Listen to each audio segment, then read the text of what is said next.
Praise the lord. దేవుని నామానికి మహిమ కలుగును గాక. మే 18 ఈ రోజు మనం నేర్చుకోవాల్సిన పాఠం పైన వీడియో.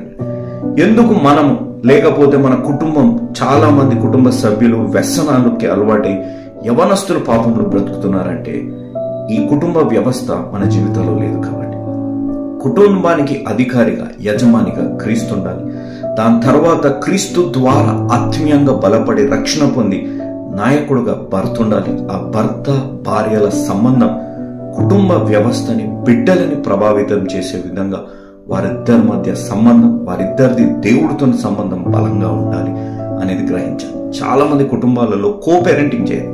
తల్లిదండ్రులు కలిసి బిడ్డల్ని పెంచే విధంగా ఉండదు.